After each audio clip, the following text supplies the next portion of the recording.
Bueno, primero me voy a presentar, algunos tal vez me conozcáis, otros no me conozcáis. Soy Mario Alonso Puig. Mi trayectoria fundamentalmente está muy basada en la medicina, en la cirugía, 26 años en quirófanos en distintos países y siempre muy marcada por el interés de cómo un médico puede verdaderamente conectar con otro ser humano y ayudarle a hacer frente a desafíos que a veces son francamente serios.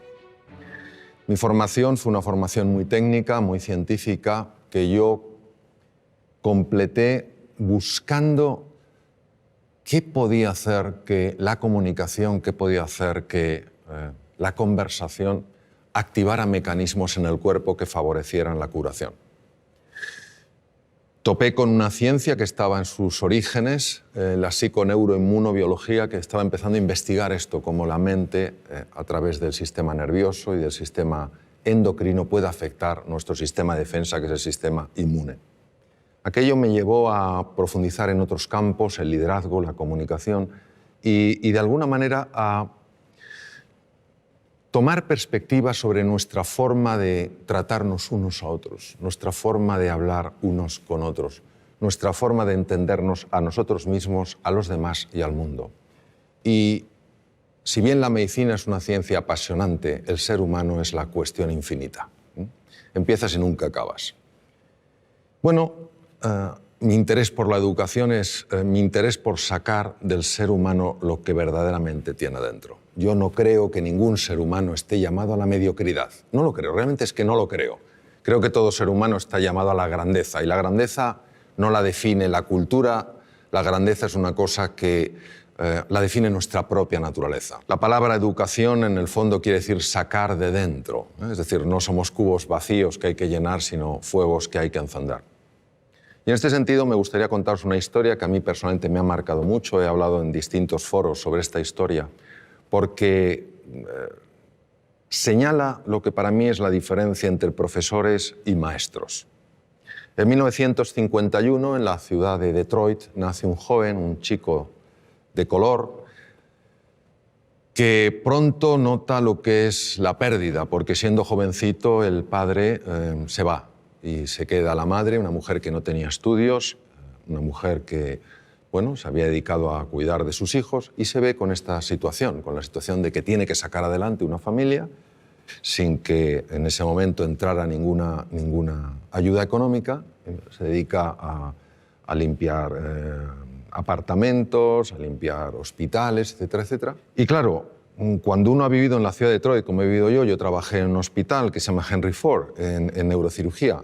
Cuando uno ha vivido en la ciudad de Detroit, pues se da cuenta que Detroit pues, es una ciudad apasionante, pero en ciertas épocas de la historia ha sido una ciudad bastante complicada.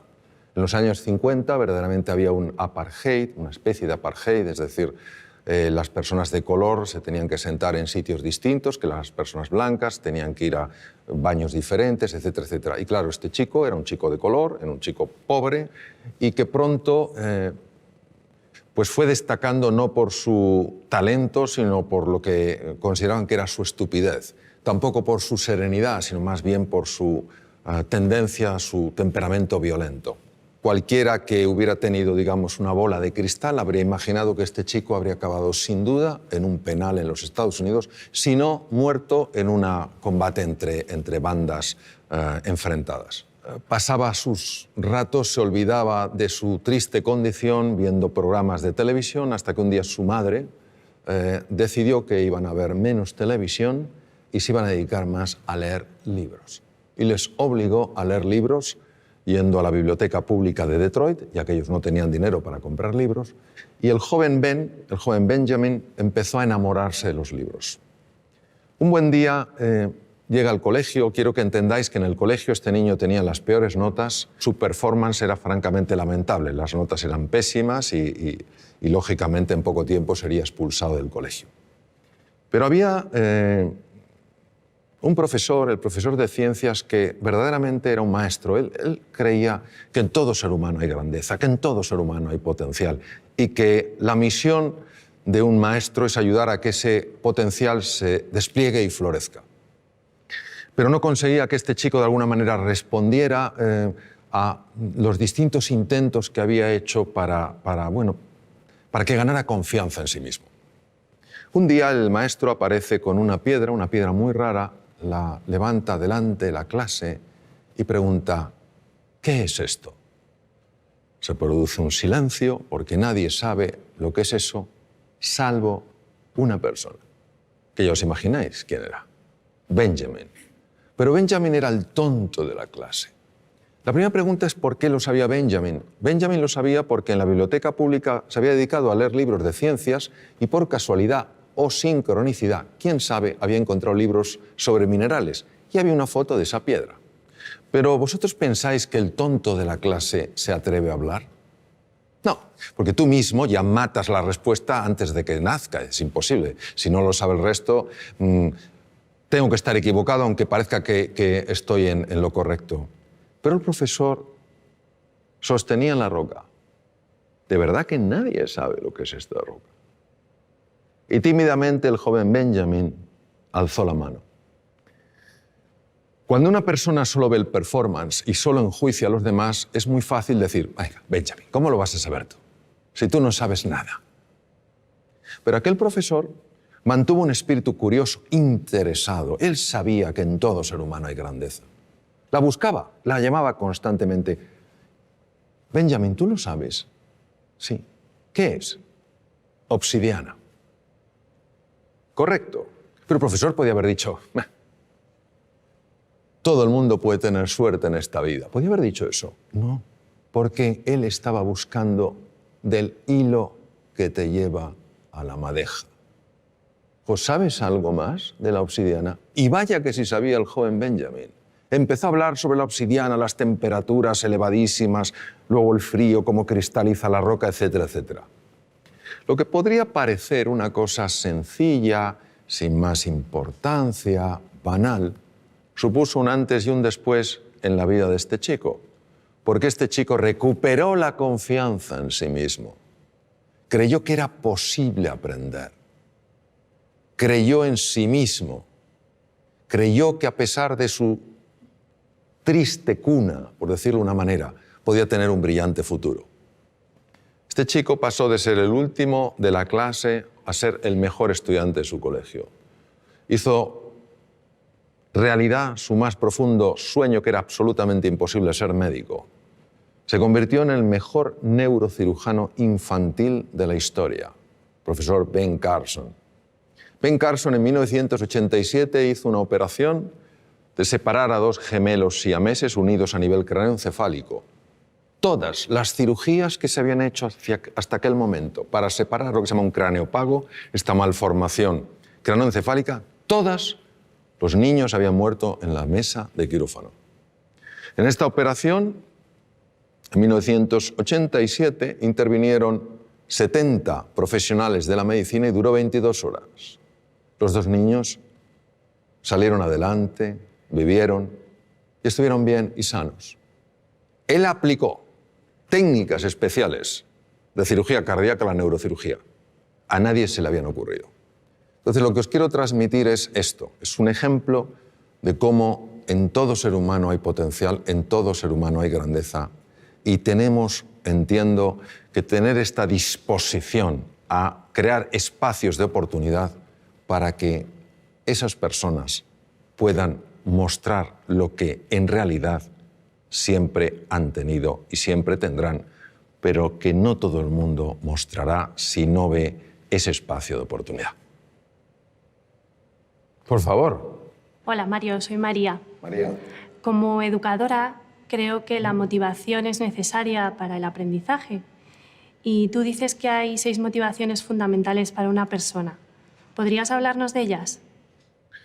Sí, es una gran pregunta. La motivación es lo que nos mueve a la acción. Y hay efectivamente 6 motivaciones que además están presentes en las distintas culturas. Es una mezcla de nuestra naturaleza y también el entorno cultural. La primera es la motivación de estar en entornos seguros, de poder controlar lo que pasa, de saber que el suelo que pisamos es un suelo firme.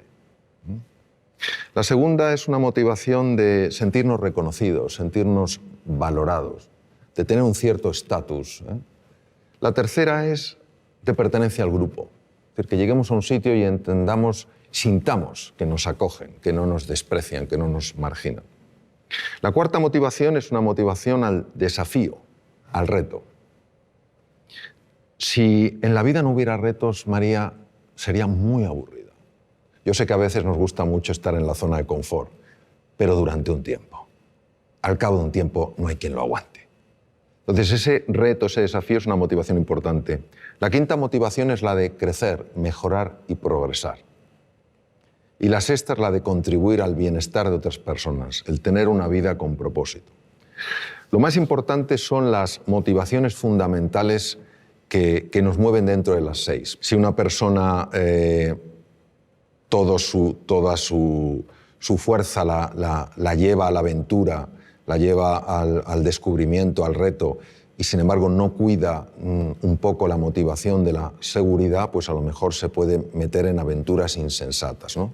Entonces hay un equilibrio natural que hace que las personas nos mantengamos de alguna manera en una línea razonable. Cuando alguna de ellas toma una preponderancia o una significancia demasiado grande, es cuando podemos tener ciertos problemas. ¿Te respondí, María? A ti. Hola Mario, soy Lorenzo y soy maestro y veo que hay jóvenes en la familia y en la escuela que todavía no han descubierto sus talentos, ni siquiera saben que tienen talentos. Entonces la pregunta es, ¿cómo podemos captar esos talentos y cómo podemos potenciarlos? Fíjate, si nadie se ha dado cuenta, ni en la familia, ni en la escuela, que ese joven tiene talento, yo diría que el problema no está en el joven, está en la familia y en la escuela. Es decir, eso es lo primero que tenemos que ver, que todos tenemos la responsabilidad de buscar el talento, de conectar y de ayudarle a florecer. Pues fíjate, el talento, una forma de descubrirlo es curiosa. El talento viene muy marcado por algo que se te da especialmente bien, pero es tan natural en ti que nunca le has dado importancia. Nunca le has dado importancia. Porque para ti es natural, fluye. Y con frecuencia los demás te lo dicen, pero no te lo dicen como, oye, vaya talento tienes, sino mejor, oye, qué bien se te da hablar, qué bien se te da escribir, qué bien se te da dibujar, qué bien se te da moverte, qué bien se te da resolver conflictos. Y como es natural, no le das ningún valor. Mi experiencia a lo largo de los años me viene a mostrar que uno ha de buscar el talento en aquello que le es natural, porque el talento siempre deja huella, siempre se expresa. Y hay cosas que nos pueden parecer que son irrelevantes. O sea, yo, por ejemplo, me decían de jovencito, oye, cuando cuentas una historia es que nos quedamos absortos. Yo jamás pensé que esto tendría tanto impacto con mis enfermos. Cuando les contaba a mis enfermos las cosas, cómo íbamos a luchar juntos contra la enfermedad, etcétera, etcétera, y yo veía que se producía un estado de ánimo en ellos sorprendente, tampoco pensé que eso tuviera especial valor, ni que me dedicara luego en la segunda etapa de mi vida mucho más al tema de la comunicación, a escribir. Pues eso es lo que quiero decir, que todo ser humano tiene un talento y ese talento va dejando huellas, va mandando mensajes y tenemos que ser un poco más sensibles para entender que el talento tiene muchas formas. Y luego, por otra parte, te diré, Lorenzo, que es muy importante mirar a todo ser humano como se mira aquello que ves como sumamente valioso. De toda la conversación, lo más importante es la forma de mirar. Porque la forma de mirar tiene la capacidad de transmitir con enorme hondura cómo tú estás viendo a esa persona. Cuando tú miras a un ser humano como se mira aquello que es valioso, como somos espejos frente a espejos, esa persona empieza a reconocer su propio valor. Y en ese reconocimiento es más fácil que cualquier talento, cualquier capacidad encuentre un espacio natural para desplegarse. Yo creo que para mí eso es clave. Ver a todo ser humano como grandeza en potencia. Unos lo expresarán en mayor o menor grado, pero esa grandeza está en todo ser humano. Hola Mario, mi nombre es Antonio, soy maestro de educación primaria Y mi pregunta es la siguiente. En alguna entrevista mencionas a Gandhi, que sabemos que era abogado de formación, pero nunca ganó ningún pleito. Pero, sin embargo, podemos decir que llegó a cambiar el mundo. Entonces, ¿nos podría explicar este ejemplo y, sobre todo, cómo aplicarlo al ámbito educativo? Sí, la historia de Gandhi es una historia verdaderamente, yo diría, sorprendente. Gandhi padecía lo que se podía llamar una enorme timidez, una timidez profundamente limitante. Como tú has comentado, él se formó como abogado en Inglaterra, ejerció en Bombay y no ganó ningún pleito. Un abogado tiene que tener una buena retórica, tiene que tener una buena capacidad de comunicación. No la tenía. Tuvieron un problema, un familiar que vivía en Sudáfrica, tuvo un problema legal y consideraron la familia que si el joven Mohandas, su nombre es Mohandas, Mahatma quiere decir alma grande, Mohandas Gandhi fuera allí, a lo mejor en el camino se espabilaba, como cuando se manda a un hijo o a un sobrino que se va al extranjero, a ver si con el aire se espabila. Y entonces, ¿qué pasa? Que algo le sacudió profundamente la injusticia que vio. Y este es un punto clave, porque cuando el corazón de un ser humano es tocado con tal nivel de impacto, el cerebro empieza a operar de una forma radicalmente distinta. Entonces Gandhi fue un hombre que ya ni siquiera movilizaba a la gente por su capacidad de comunicación, su simple presencia ya movilizaba. ¿Qué nos quiere decir esto? Nos quiere decir un poco pues lo que hemos estado hablando antes, que no cabe duda que el elemento genético cuenta, ¿cómo no va a contar? No es el definitivo.